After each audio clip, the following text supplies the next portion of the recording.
Pues hoy vamos a presentar El recuerdo me duele en el Ateneo, dentro de la sección de educación del Ateneo de esta casa, y lo organiza también AMESDE, de la que soy vicepresidenta. Me llamo Gregoria Sanz y la AMESDE es la Asociación de la Memoria Social y Democrática. La autora del libro El recuerdo me duele es Victoria Cuevas. Está editado por la Fundación Domingo Malagón, que tenemos aquí con nosotros a Javier Moreno. También tenemos dos hijos de la protagonista, que son Florencio, ¿está por allí? Florencio y César, que son los hijos de Teresa.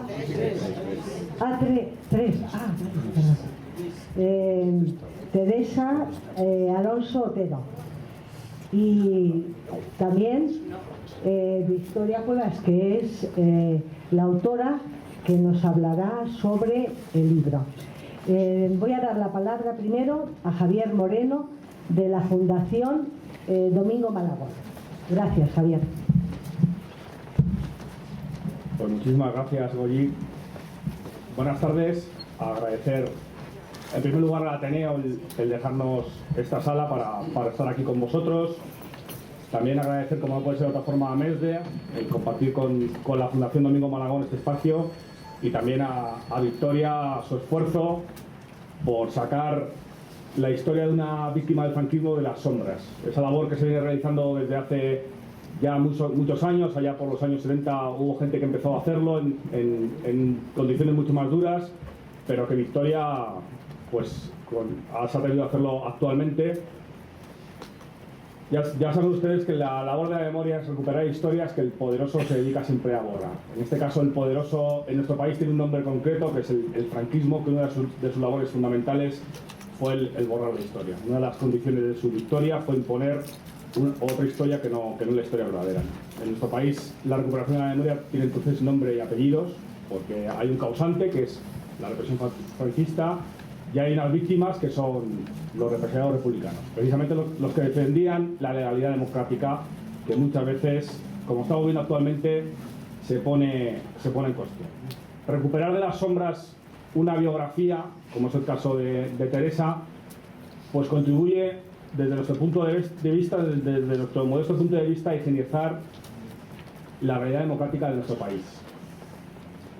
Y también, de otra forma, son historias de dignidad donde nuestros jóvenes y futuras generaciones deberían tener el derecho de mirarse, como ocurre en otros países de nuestro entorno, del entorno europeo, donde se cultiva y se cuida mucho la memoria democrática, para que precisamente las generaciones venideras puedan estudiar y ver cómo se puede defender un modelo democrático, cosa que en nuestro Estado no está ocurriendo.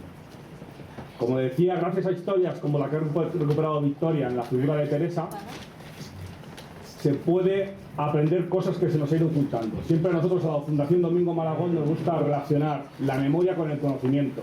Por tanto, cuando se está negando la memoria o se está manipulando, se está negando un derecho fundamental, que es el derecho al conocimiento.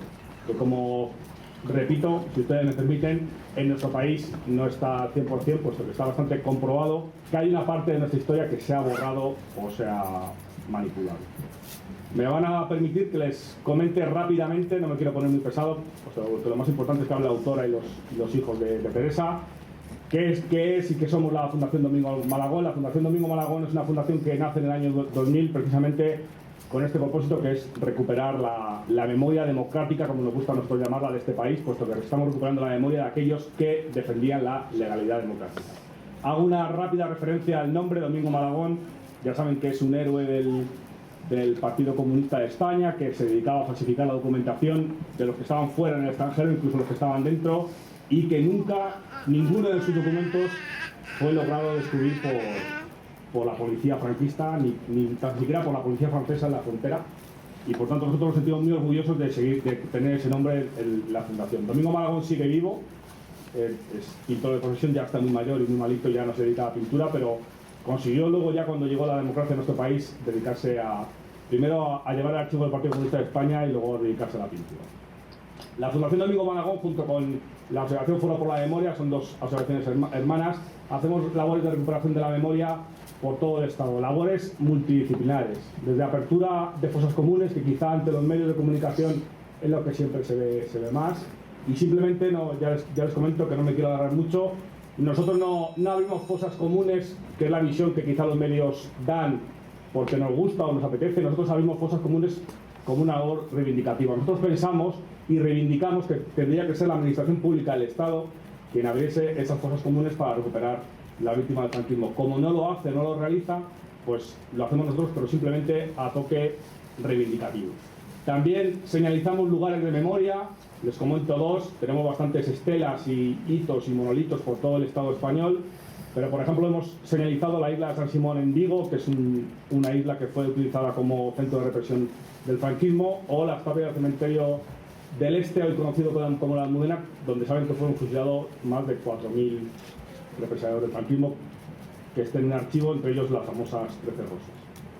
Actualmente, junto con AMESDE, pues formamos parte de la plataforma contra la impunidad del franquismo, también de la plataforma Solidarios con Garzón, que es, como bien saben ustedes, una plataforma que intenta apoyar al juez Garzón, que ha sido acusado por prevaricación precisamente por intentar investigar la represión de las víctimas franquistas, que es una de nuestras reivindicaciones, que el sistema judicial español creemos que tiene que intervenir y que es necesario que esas víctimas o que esa represión franquista sea investigada, como ha ocurrido en otros estados, como ha ocurrido por ejemplo en Francia, en Alemania, está ocurriendo actualmente en Guatemala y no supone ningún problema de convivencia ni ningún problema democrático. Completo un poco me voy a poner un poco reivindicativo, me lo van a permitir, me va a permitir Victoria, y termino rápidamente.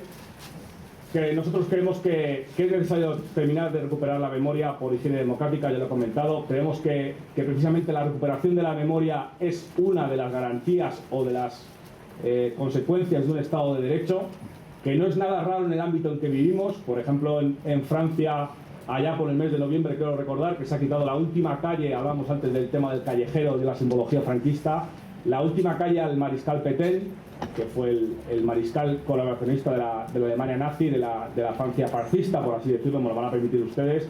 Se ha quitado la última calle precisamente en su pueblo natal y no ha supuesto ningún problema. Eso en el Estado español todavía estamos a la espera de que se quiten muchas calles. Me comentaba el compañero, por ejemplo, aquí en Madrid, pues seguimos teniendo un montón de simbología, como es el Arco del Triunfo en la Moncloa, que no pedimos ni mucho menos su demolición, pero sí nos gustaría que se reinterpretase y que la gente viese en ese arco no solo un símbolo de victoria, sino por qué se hizo y qué victoria supuso, cuáles fueron las víctimas, en fin, que se reinterpretase un poco la memoria.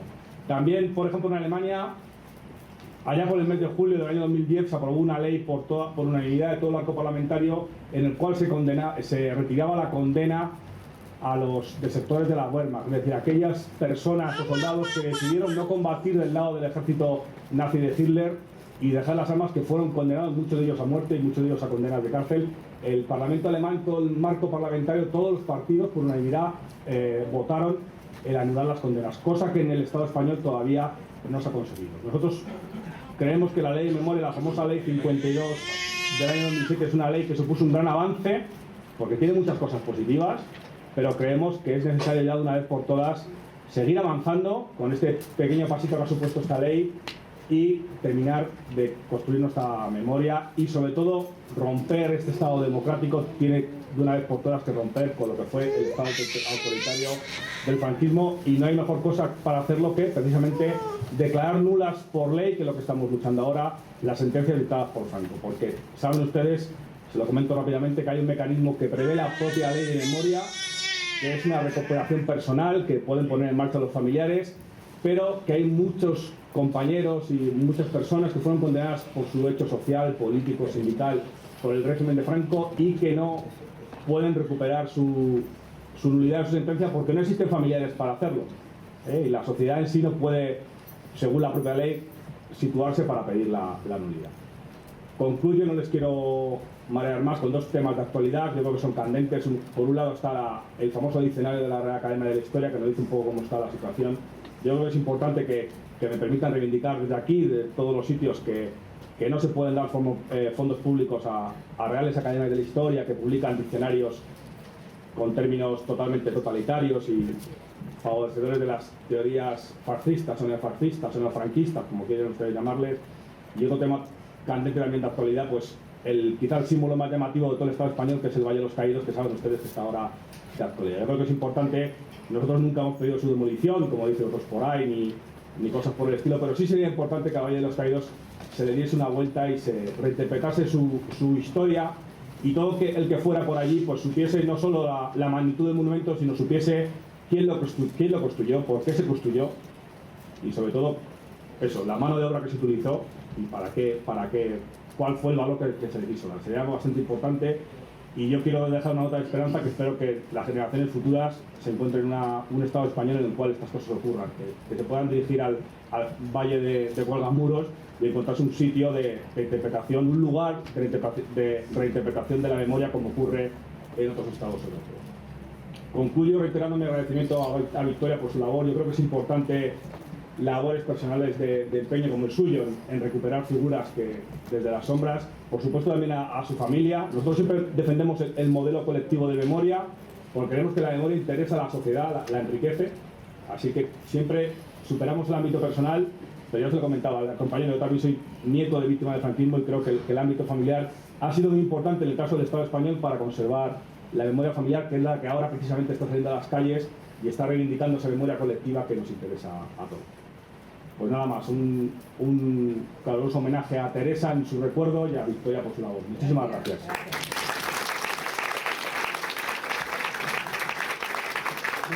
Florencio, uno de los hijos de Teresa, tiene la palabra. Y luego hablará César, otro hijo. Muchas gracias a todos por venir. Lo que quiero decir es muy breve.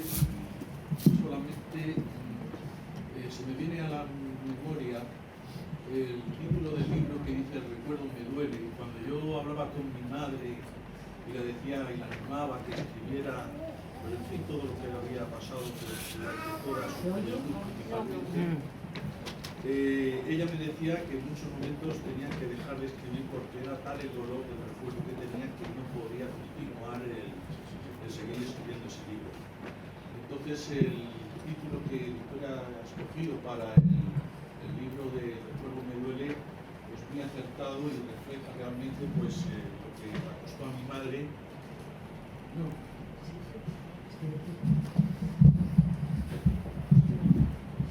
Estaba diciendo que, en fin, dice muy bien el dolor que pasó mi madre, pues escribiendo pues todas esas notas que luego se las pasamos a Victoria pues para hacer este magnífico libro.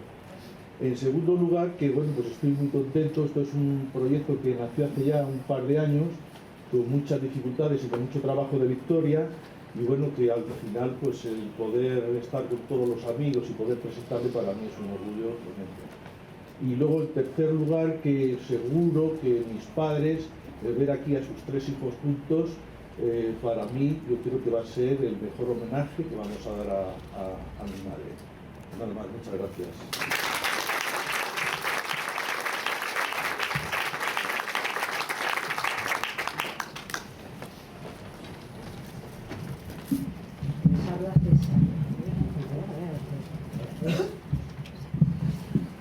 Bueno, buenas tardes a todos, muchas gracias por haber venido.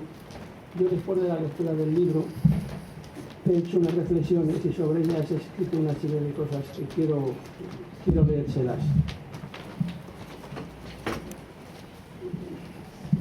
Dice, cita la autora en el preámbulo del libro, refiriéndose a Teresa, que recordar su memoria es un acto de reconocimiento obligado a ella y a toda la generación de mujeres que lucharon contra el franquismo. Quiero yo por ello hacerle también ese reconocimiento a los dos, recordándoles como los padres excepcionales que fueron. Esta apreciación no la he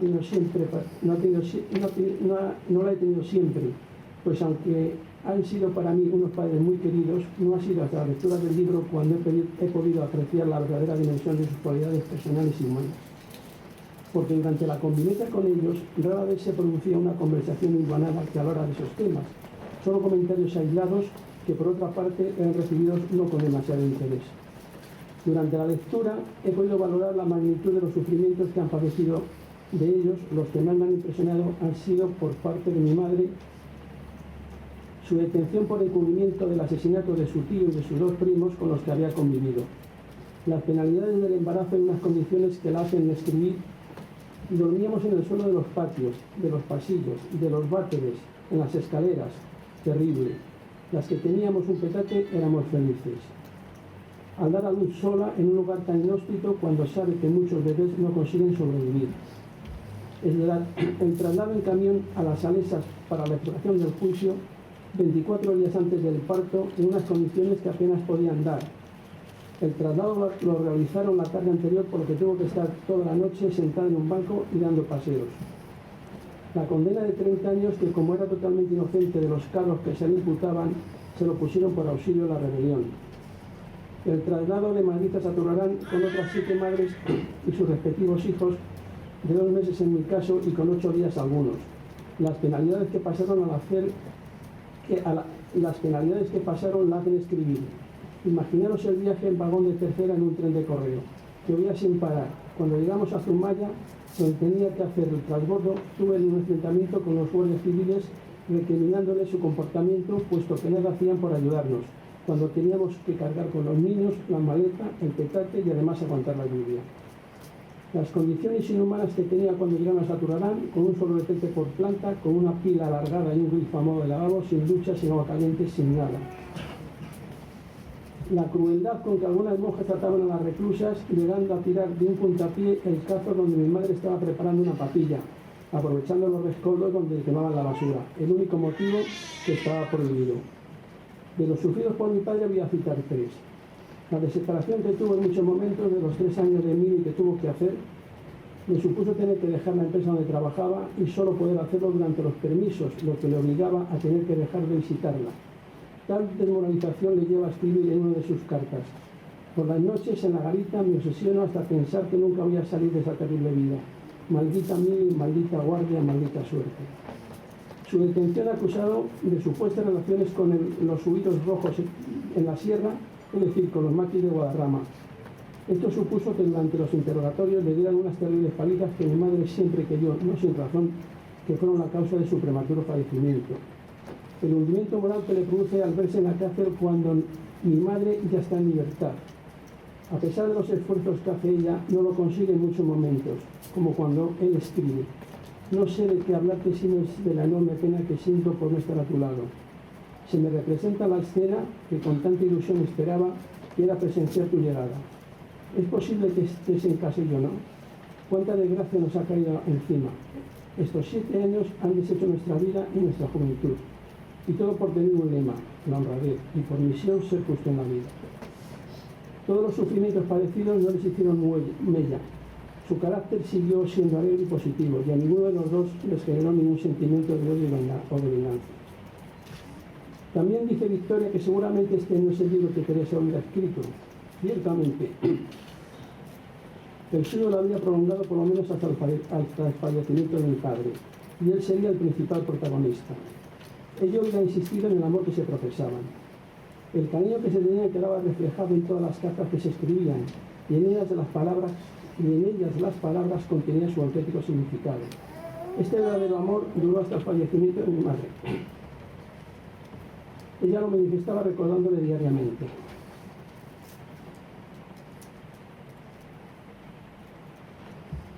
De igual forma, Benicassin hubiera sido uno de los capítulos importantes en su libro. No en vano lo eligieron para cuando se jubilaran. Allí ella se encontraba feliz. Además de tener como vecinas a Enriqueta y Josefina Roca, toda la zona le recordaba a mi padre. Le recordaba cuando se conocieron en el Estado Mayor de Castellón, cuando se casaron en Segorbe, cuando recorrieron los pueblos de la Sierra de Espadán organizando la evacuación de la población, cuando trabajaba de enfermera en el Hospital de la División Internacional de la Villa de Benicassin y muchos hitos más. Aunque esos tiempos fueron de desolación y muerte, según ella ha escrito, la memoria solo seleccionaba los buenos momentos. Otro capítulo destacado hubiera sido el relato de sus vivencias con sus amistades que hicieron en esa época y que permanecieron hasta sus últimos días, como Enriqueta y Josefina, y cuya amistad comenzaron en un curso de formación de cuadros de Enriqueta en la prisión de ventas Josefina, como Carmen Villanueva, hija de una empresa asturiana de Saturarán, como Consuelo García, Chelo y Anita Morales, también compañeras de ventas y Saturarán. Tampoco podría faltar el relato de una de las amistades más queridas de todos nosotros, y es la que entablaron con la familia de Jonan Chustegui y Dominica Bayola. que yo considero mi segunda familia. La relación comenzó cuando desde una ventana vieron a mi padre y a mi abuela entrar en una tienda de Ondarroa llamada Orisopoto. Mandaron a una de las hijas a que averiguaran quiénes eran, y enterados de la terrible situación que sufría mi madre, a poco tiempo comenzaron a llevarla diariamente alimentos. Enseguida cuajó una amistad con ellos que continuó con los hijos y que ya está continuando con sus nietos. Si destaco esta amistad es por lo singular del caso, pues aunque es sabido que muchas familias de Ondarroa y de Keitio ayudaron a las presas de Saturarán, no se conoce que la ayuda fuera tan continuada y hasta la excarcelación, y que la amistad se haya prolongado en el tiempo.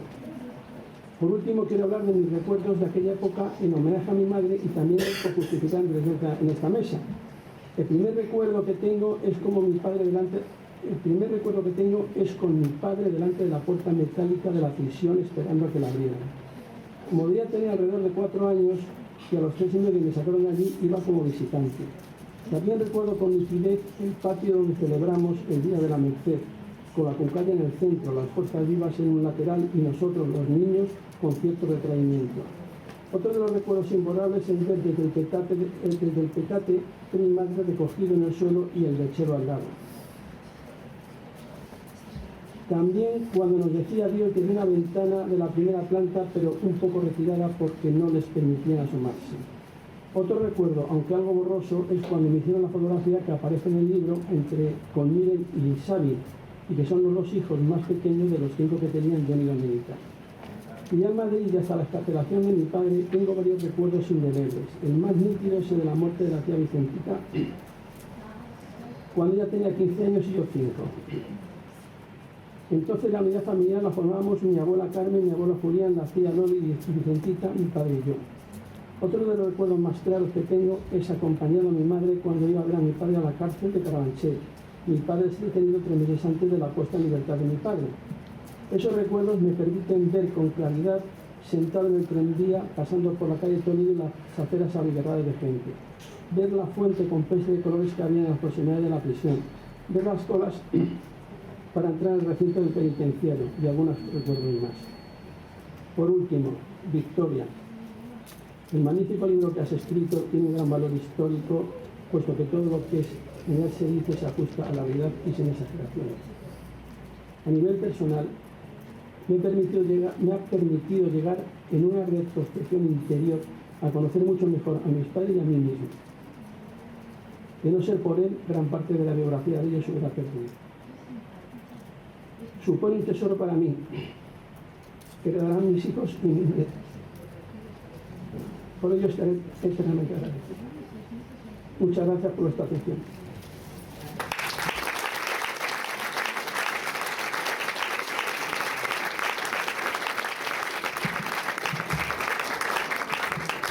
Muchas gracias, César.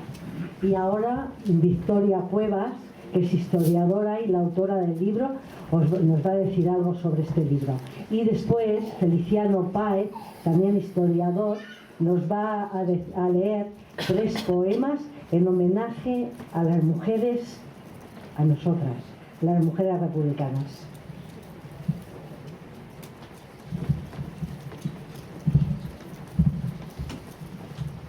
A ver.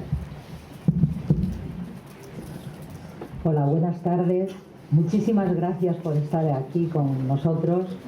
Muchísimas gracias al Ateneo, a MESDE y a la Fundación Malagón por haber propiciado este acto, y a la Fundación Malagón especialmente por haber publicado esta historia.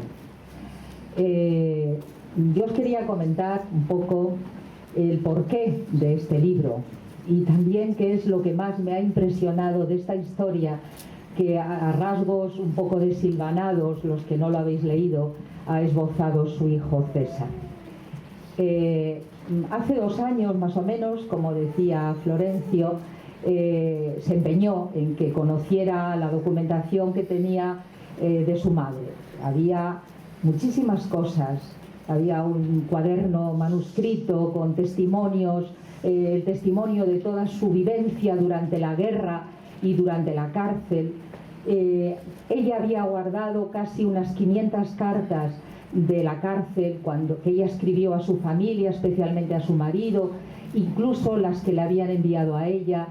guardó también todos los documentos oficiales que la condenaron, de la denuncia, de la condena, de la excarcelación, y todo aquello me pareció un legado que había que sacar a la luz. Me pareció suficientemente importante como para que esa mujer, su voz, la conociéramos y contribuir con ello a formar parte de esa memoria colectiva que creo que es tan importante que como españoles vayamos construyendo. Por otra parte, me impresionó muchísimo. ¿Puedes pasar, por favor? Me impresionó muchísimo no solamente la historia de Teresa, sino que al intentar encajar como un puzzle todos aquellos documentos inconexos, difíciles de leer la mayor parte de ellos, al intentar encajarlo con los hechos históricos, al meterlos en un contexto, me impresionó muchísimo que toda una generación de mujeres fuera capaz de salir del espacio privado donde habían estado confinadas hasta entonces y luchar por un ideal, por sus ideales, por los derechos que la República les había dado. Por eso, sí, bueno, he hecho alguna virguería que sale a destiempo, pasa, por favor. Bueno, ahí está la fecha de nacimiento y de muerte de Teresa. Por eso voy a esbozaros un poco toda la actividad de esta mujer, que es similar a la de miles de mujeres jóvenes como ella, de 20 años, incluso menos, que se lanzaron, como os digo, al espacio público. Teresa, como muchas jóvenes de su barrio, que era del barrio de Usera de Madrid, se afilió muy pronto a la Unión de Juventudes Comunistas, que luego se uniría, o en parte se uniría, con las socialistas en el año 36.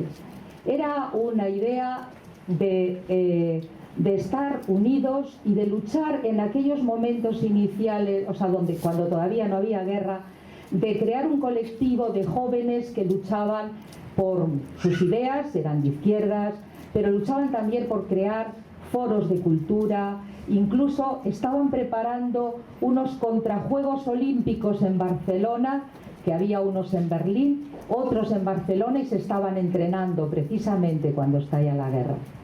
Estos jóvenes valerosos y con mucho coraje, en los primeros momentos de la guerra, participaron de una manera prácticamente espontánea.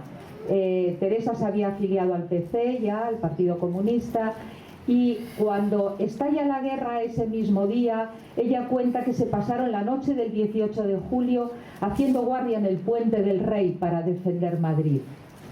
¿Pasas?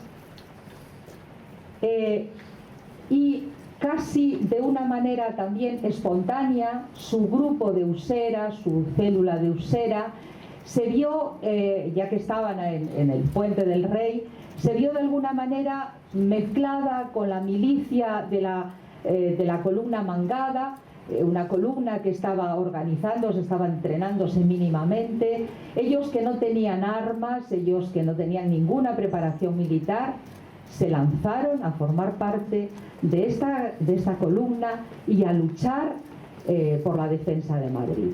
Y así Teresa, casi sin darse cuenta, simplemente por su compromiso político en aquel momento, se vio convertida en una miliciana. En una miliciana como esas que tenéis ahí, que son dos compañeras suyas de la columna Mangada. Su foto como miliciana no la hemos conseguido, aunque su hijo César la ha visto en una publicación alemana, ¿no? Me dijiste. Ah, en el ABC, la viste en el ABC, pero bueno. Sí, era con la Mangada y era en pleno, digamos, en pleno fregado, una zona que se comunicó solamente se veía la noche. Pero sí, las Bueno, estas mujeres que se empezaron, que las llamaron en aquel momento heroínas de trinchera, ejemplos de valor y coraje popular, interesaban mucho en aquellos primeros momentos en que la lucha era una lucha popular, no había un ejército organizado en la República, y esa esa miliciana de la que hemos visto tantas veces carteles con sus cartucheras, sus armas, y que daban esa imagen, ¿no?, de la lucha popular, incluso las mujeres, es una imagen que se mantuvo muy poco tiempo en realidad. Y estas mujeres, además, la mayor parte de ellas no participaron directamente en el frente. Teresa parece, por su testimonio, que sí, que estuvo participando en algunas de las batallas, por ejemplo la de Talavera, donde dice concretamente que los moros subidos a los árboles les disparaban y diezmaron pues el batallón en el que ella estaba encuadrada, que era el batallón, ahí tenéis un cartel de Aida Lafuente, que era una heroína del año 34, de octubre del 34, de la rebelión de Asturias. Y Teresa parece que fue una de las pocas mujeres que realmente empuñó las armas y no solamente hizo tareas de apoyo a los republicanos. Estuvieron luchando en toda esa zona que veis ahí en torno a Ávila. Mangada, su columna, dominó durante los meses del verano, los meses del verano del 36, dominaron esa zona hasta que se tuvieron que replegar. Pero en ese momento, en octubre, cuando se repliegan, ya al gobierno de la República no quería que esas mujeres estuvieran en el frente. Largo Caballero dio un decreto por el cual todas las milicianas tenían que salir del frente y dedicarse a otra tarea. Hombres al frente, mujeres al trabajo, era el lema. Había mucho que hacer en retaguardia. Y por eso, utilizando una terminología militar que les llegaba mucho a estas mujeres, esos carteles con los que empapelaban Madrid, hablaban de obreras de choque, incorporaros a las trincheras de producción. Es decir, un lenguaje militar para que estas mujeres como Teresa en retaguardia ocuparan los puestos que los hombres no podían desarrollar porque tenían que ir al frente. A Teresa le encargaron específicamente que organizara talleres textiles, que entonces eran considerados una industria de guerra. Era muy importante el abastecer de todo tipo de prendas de abrigo a los milicianos que estaban en el frente. Y ella, muy obediente a las consignas de su partido, se plegó a dejar las armas, aunque nunca abandonó su 6,5, que decía ella que siempre llevó consigo, hasta que la cogieron presa, y estuvo durante el otoño del 36 organizando unos talleres textiles que resultan muy curiosos, porque se trataba de movilizar a las mujeres entre 15 y 25 años de cualquier partido político, de cualquier condición, para que solidariamente ayudaran a los hombres que estaban en el frente. Les costó mucho, decía Teresa, les daban los materiales, es decir, la lana, las telas, para que trabajaran en su casa, les daban los patrones y luego los recogían. Eran unos talleres un poco peculiares. Ella trabajó mucho en los talleres del barrio de Usera y, como comprometida políticamente que estaba, esto no le llegó, y también formó parte de los cientos de jóvenes que recorrían las calles de Madrid para que ese cartel que la República había difundido de alistaros, es decir, para que los jóvenes se decidieran alistarse en ese nuevo ejército popular que estaba organizando, y por todas partes pues daban mítines, animaban, y también volvió como a actuar un poco como miliciana al tratar de ir a las afueras de Madrid para evitar que los milicianos que se volvían, digamos, hacia el centro de la ciudad no se perdieran sus armas. Eso era un tema también importante en aquel momento, como veis en ese otro cartel que la República también difundió entonces. Es decir, miliciana, una mujer que organiza estos talleres, que lucha porque la República se defienda y que no le basta con todo esto y quiere ser aviadora. Entonces se presenta a unos cursos que daba las propias juventudes a las que ella pertenecía, unos cursos teóricos que luego tenían que hacerse prácticas en Rusia, o se hacían prácticas también en San Javier.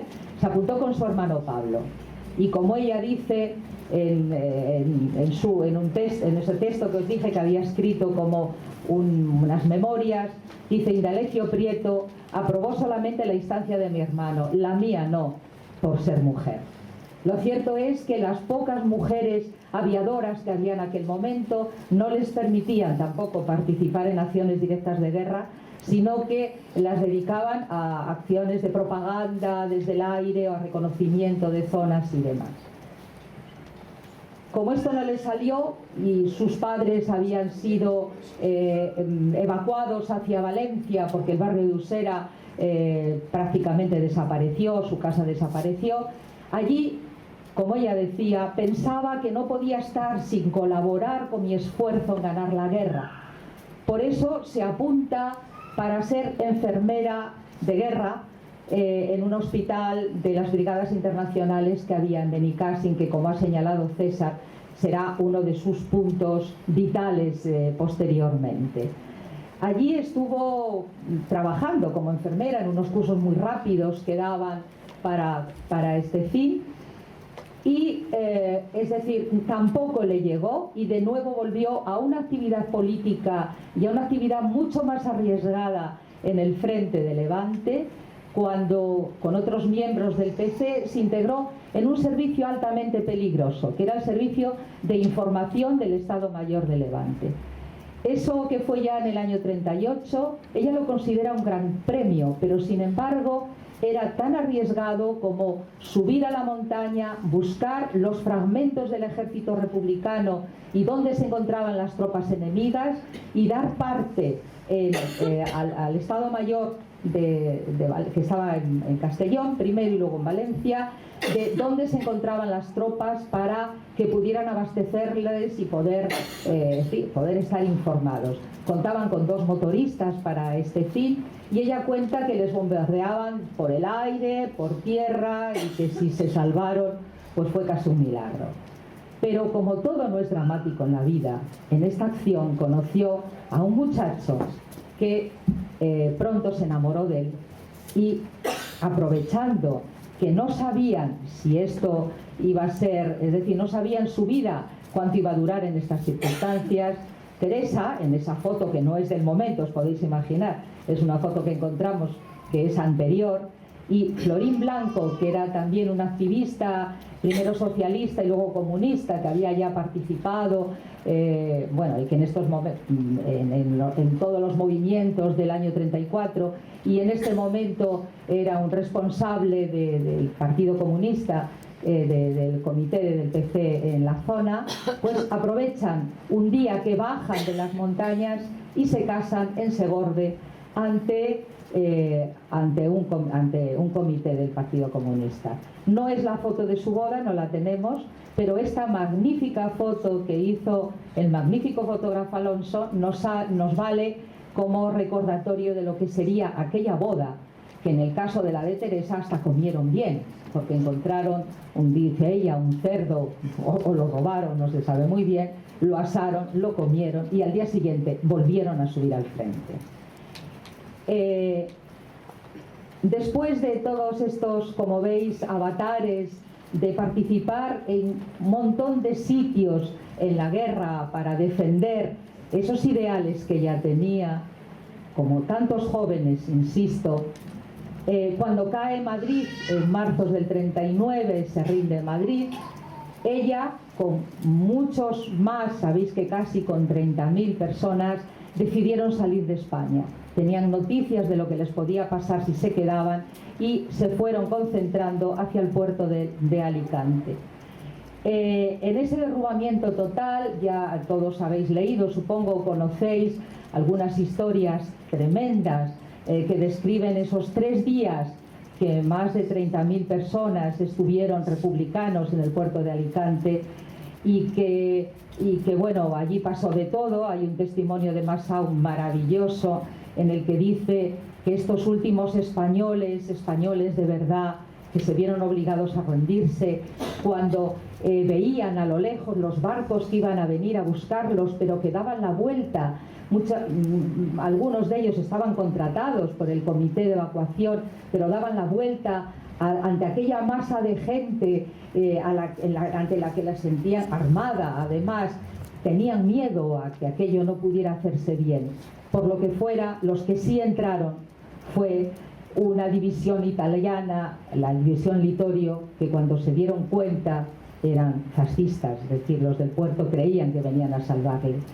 Entonces, bueno, pues allí pasaron de todo, y desde allí, al principio decían que iban a soltarles, no tenían, en fin, eran simplemente republicanos con miedo a lo que pudiera pasar. Desde allí les obligaron a caminar 4 kilómetros hacia este paraje, como veis, un paraje tremendo, que se conoció desde entonces como el Campo de los Almendros. Este Campo de los Almendros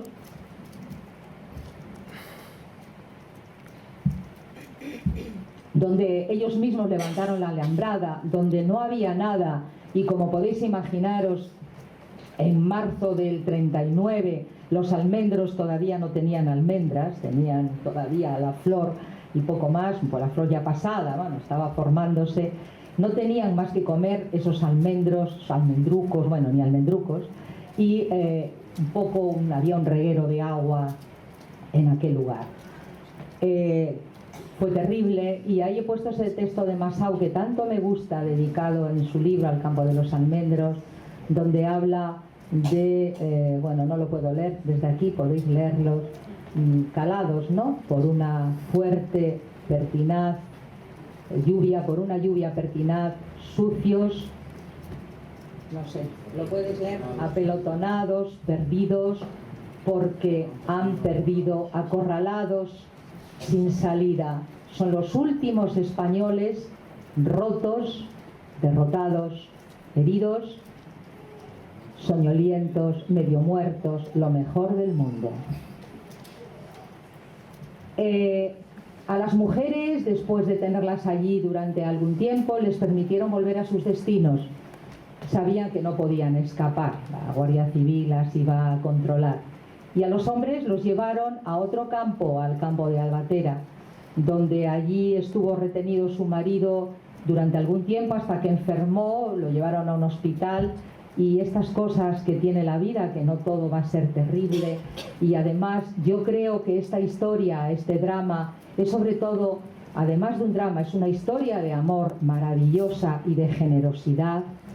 Pues esa historia de amor triunfó y pudieron salir, lo sacaron del campo porque estaba enfermo, le permitieron regresar a Madrid, se encontraron, volvieron a vivir en paz, hasta que, como antes esbozaba César, una tía, una prima de su madre, la denunció considerando que ella no había defendido a su marido y a sus 2 hijos cuando los asesinaron en el verano del 36, y ella estaba allí en la columna mangada. Ella dice en su defensa que querían que les dijeran los nombres de los anarquistas que detuvieron y mataron a sus familiares, pero ella no los conocía, hizo todo lo que pudo, pero la prima la denunció.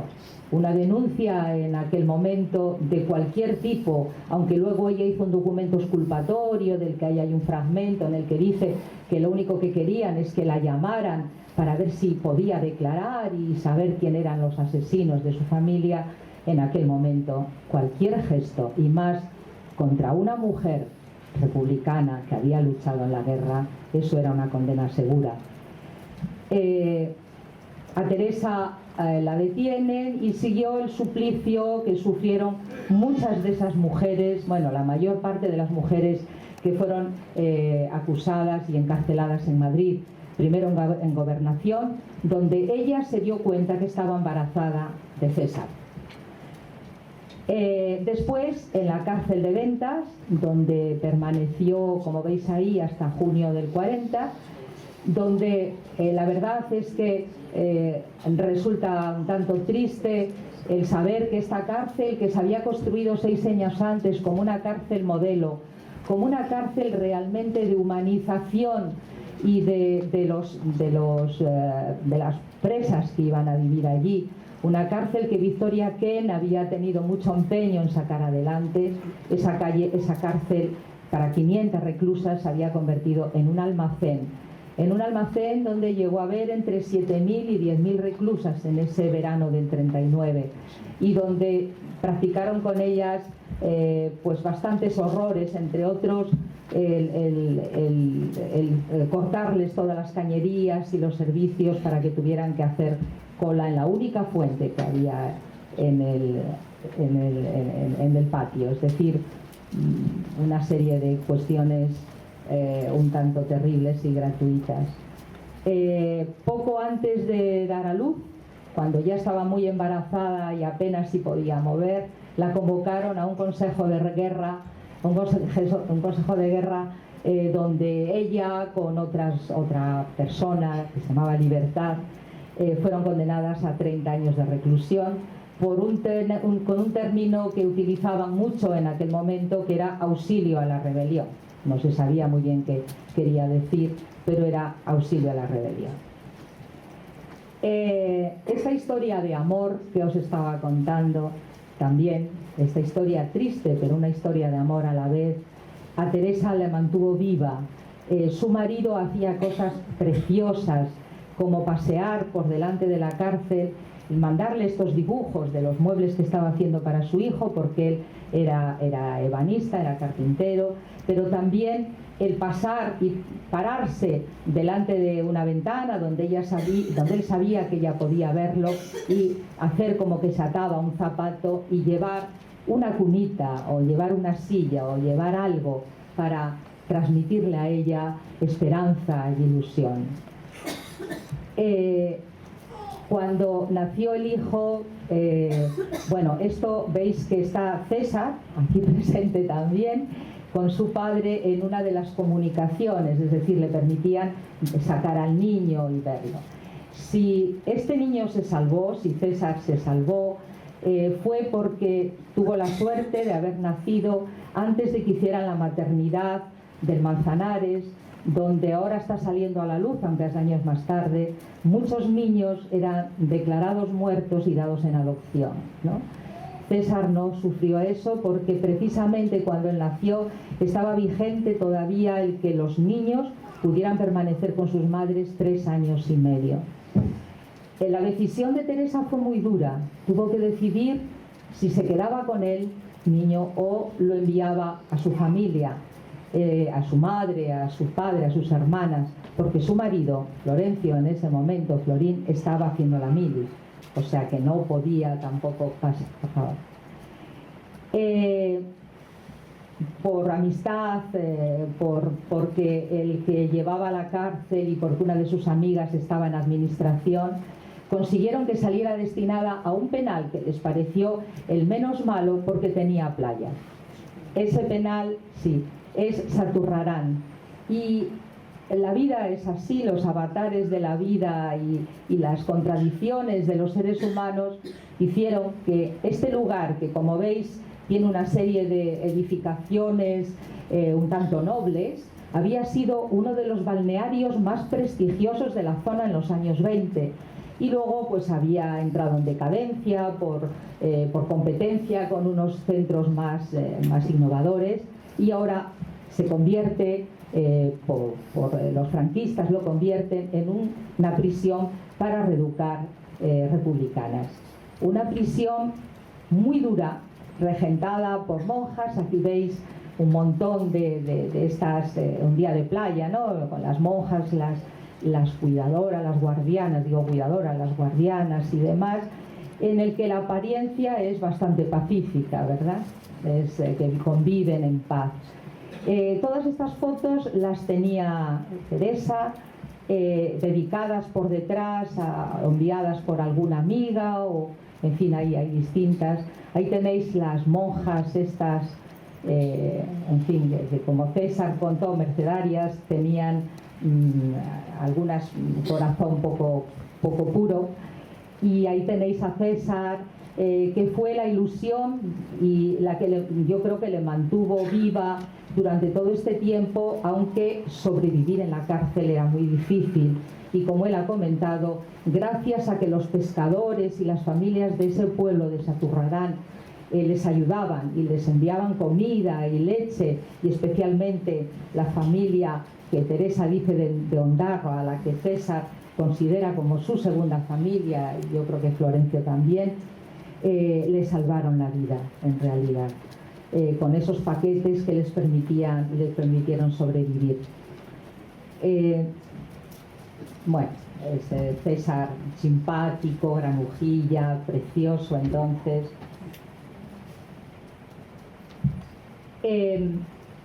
Aunque os podéis imaginar, porque todos conocéis estas historias de cárceles de mujeres donde había que romper su resistencia y romper con sus ideas, sin embargo, insisto que la relación entre esta pareja, la relación y el cariño que se profesan pese a todo esto, la generosidad con la que estas mujeres ayudan unas a otras. Por ejemplo, Teresa daba de mamar al hijo de otra presa que no tenía leche suficiente y se turnaba con otra amiga para darle de mamar.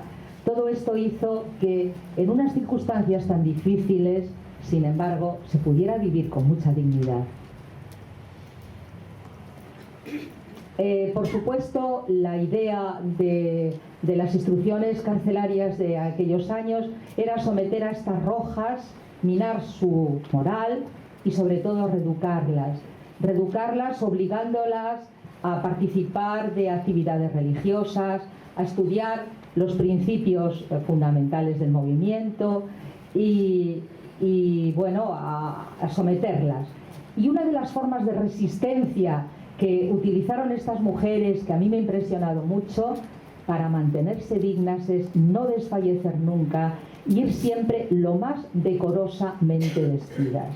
Veis que no tienen uniforme, en aquellos años todavía no había un uniforme en las cárceles, y fijaros cómo las vemos a todas muy decentemente vestidas, aunque luego llevaran la combinación rota, las bragas recosidas, aunque no tuvieran otra ropa, y aunque las normas de la cárcel eran que no podían ir elegantes, digamos, a ir femeninas, siempre hay un toque de un cuello blanco, unos pequeños pendientes, un lazo en el pelo, algo que indica la feminidad de estas mujeres, que por encima de todo se ayudan unas a otras para no desfallecer, para no rendirse nunca.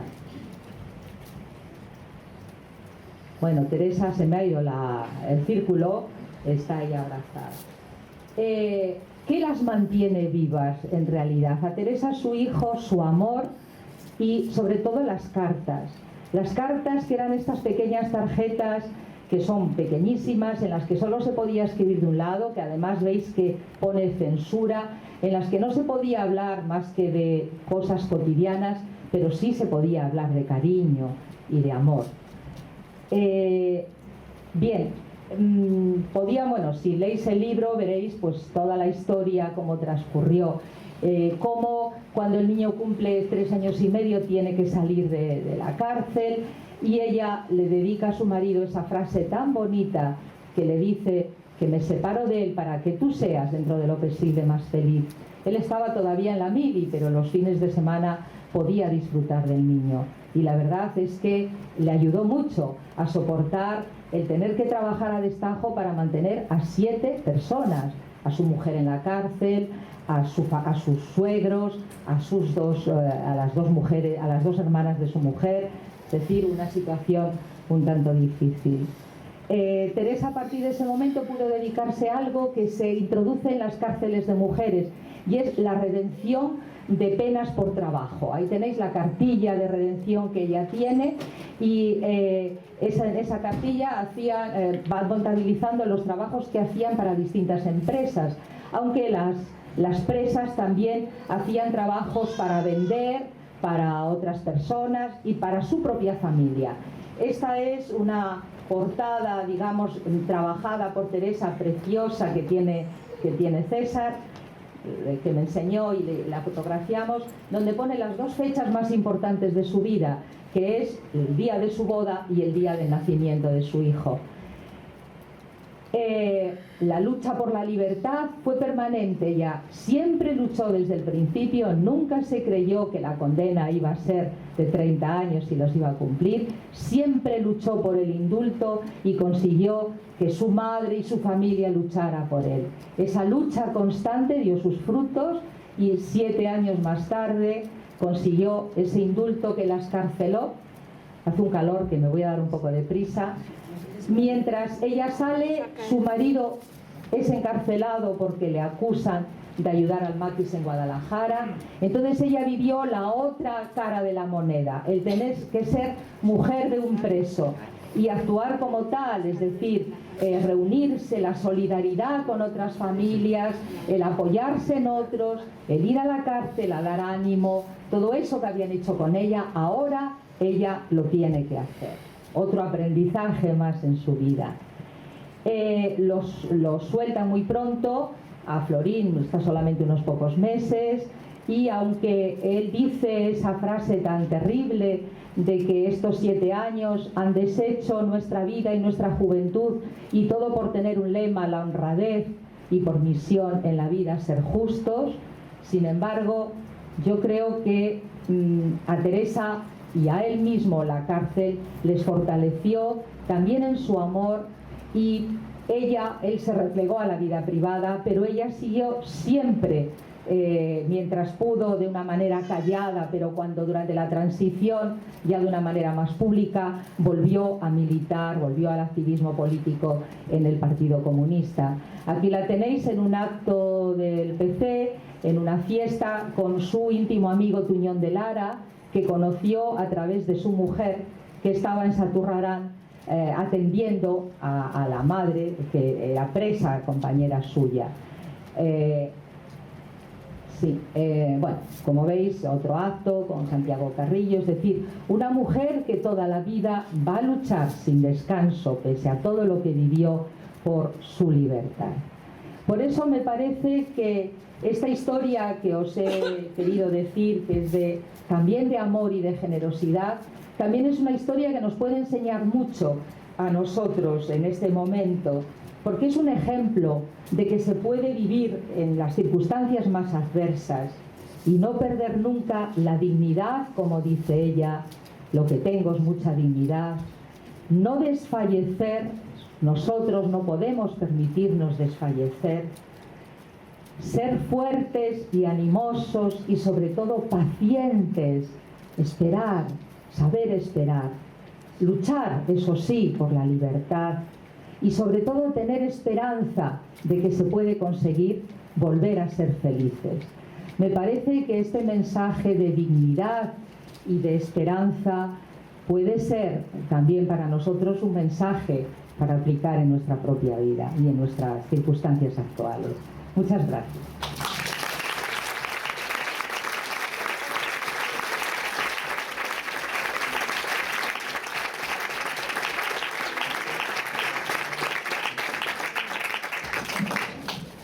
Muchas gracias, Victoria.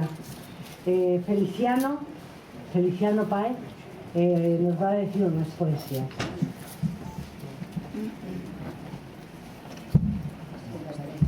Se nota que está abierta la ventana.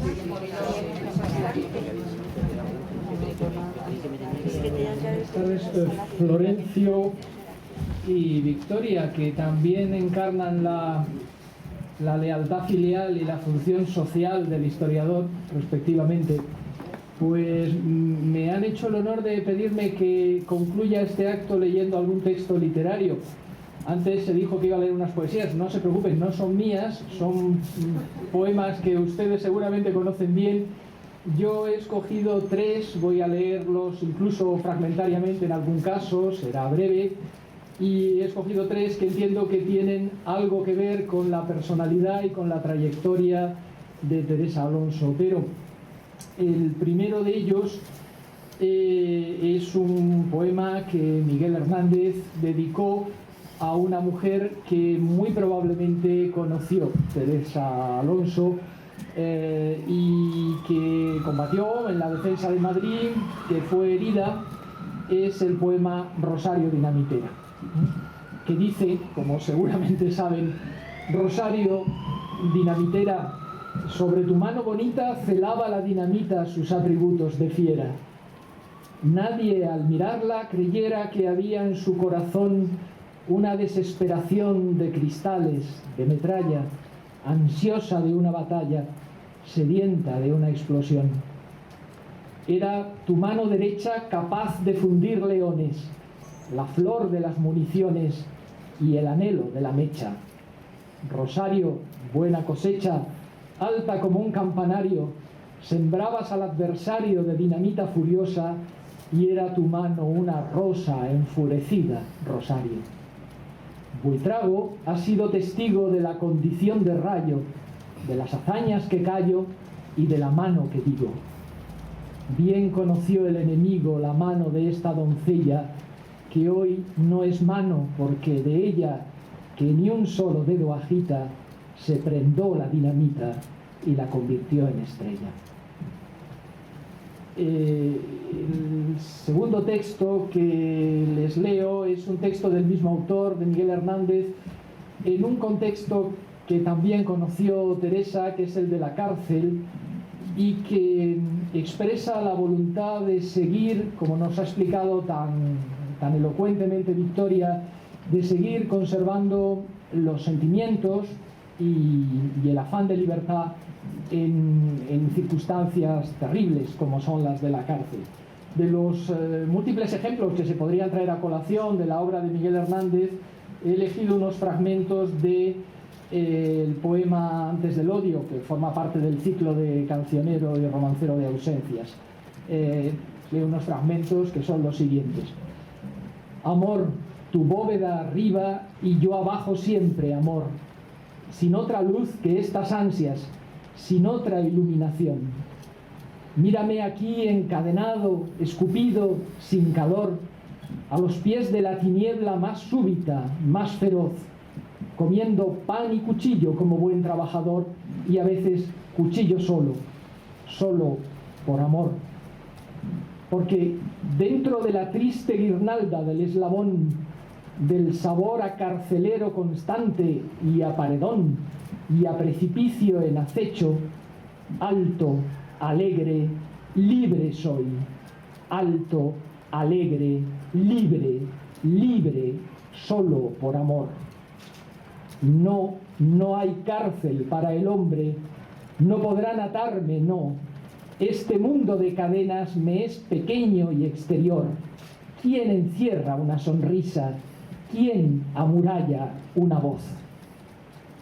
A lo lejos tú, más sola que la muerte, la una y yo. A lo lejos tú, sintiendo en tus brazos mi prisión. En tus brazos, donde late la libertad de los dos. Libre soy, siénteme libre, solo por amor.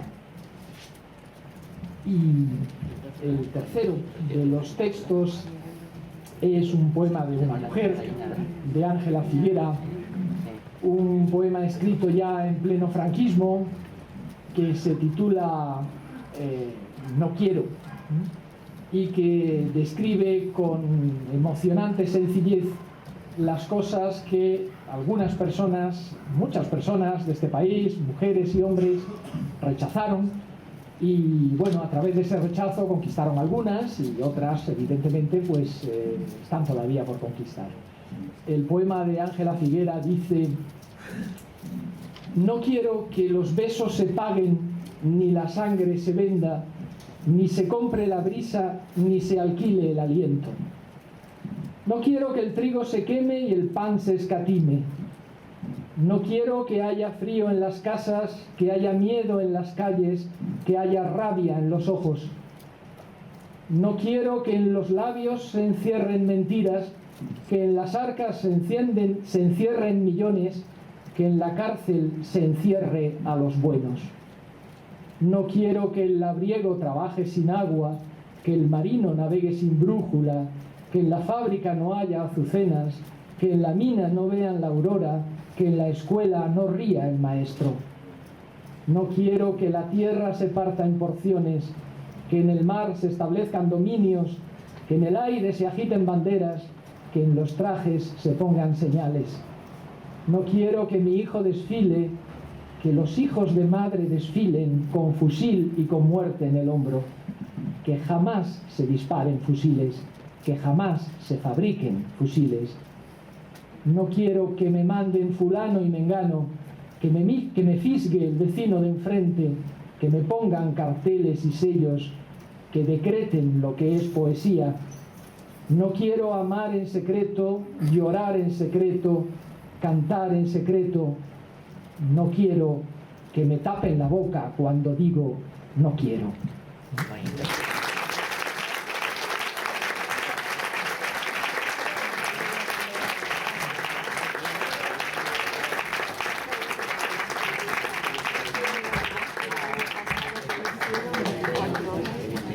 Feliciano, muchas gracias.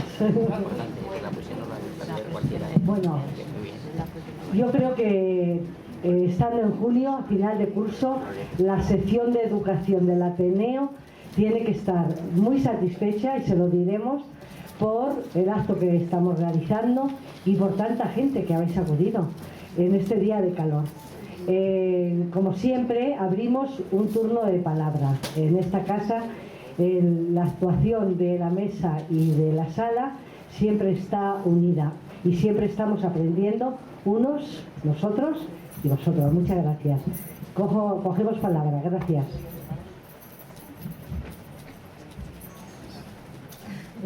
A ella. Sí. Yo, como mujer republicana que soy, quiero agradecer y felicitar a los tres hermanos por la madre que han tenido. Que envidio que no viví en ese tiempo, obviamente, pero a las que estoy muy agradecida.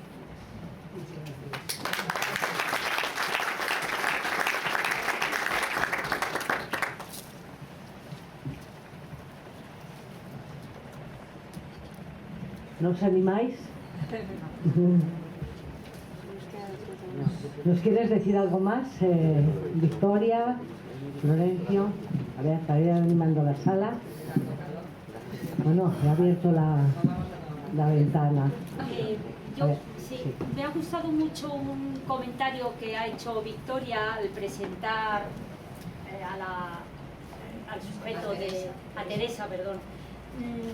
Cuando has hecho la consideración de que con la República y sobre todo con el alzamiento después del 18 de julio, las nuevas mujeres, producto de la transformación del país durante la República, salen de un territorio oscuro y desconocido y se incorporan activísimamente en igualdad de condiciones y de sentimientos y de participación a ese ejército con los milicianos trabajando, etc. Qué diferente la situación que se vivió inmediatamente después, ¿no? A partir del 39, en que la mujer no es que fuera visible, es que se hunde en una no condición de mujer, de persona, ¿no? Y la representación que tenemos de las mujeres, sobre todo en la década de los 40, es que es la antítesis, ¿no? Es el versus de la mujer republicana, de la mujer comprometida o de la mujer que gozó de las libertades que la República le proporcionó, ¿no? Esa consideración que has hecho me ha parecido muy atinada y muy dolorosa en comparación con lo que vino después, ¿no? Sí, pero te diré que mujeres como Teresa no se amilanan por nada. Teresa, cuando salió de la cárcel, la Guardia Civil iba cada 15 días a preguntar a los vecinos cuál era su comportamiento y a indagar cómo se comportaba. Y Teresa, pese a todos esos nuevos valores que el franquismo trae consigo, ella se mantuvo fiel a los suyos. E incluso, bueno, consiguió cosas increíbles en la educación de sus hijos y siempre se mantuvo firme, y sobre todo como su carácter, como ellos me han comentado, porque eso no lo he leído en ningún sitio, era muy abierto, muy generoso y muy de colaborar, todo el mundo la quería. Entonces nadie tenía que decir nada, aunque ella se comportara de una manera diferente en muchos casos. Gracias. Yo creo que muchas personas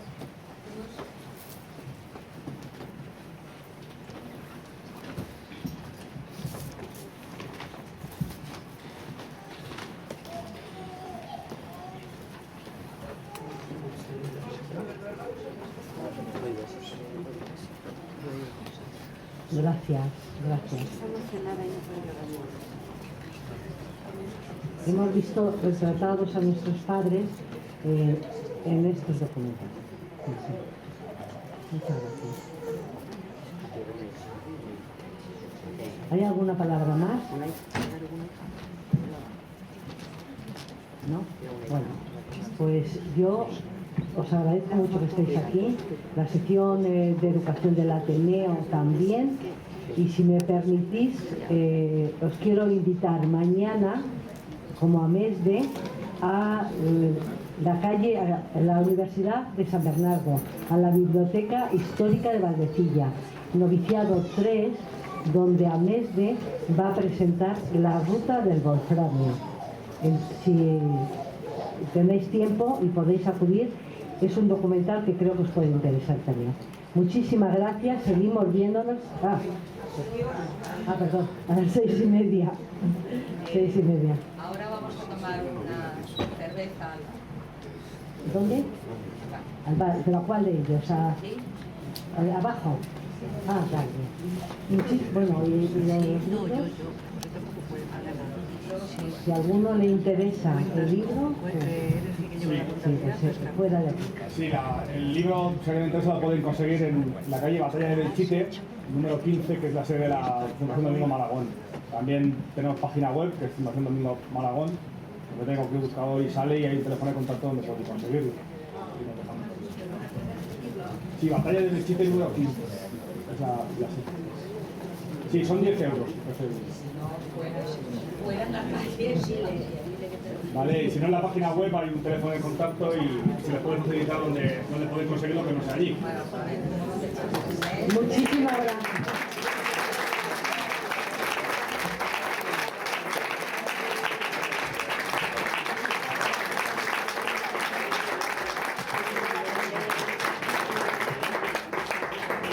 Bajamos a ver un poco más de fresco.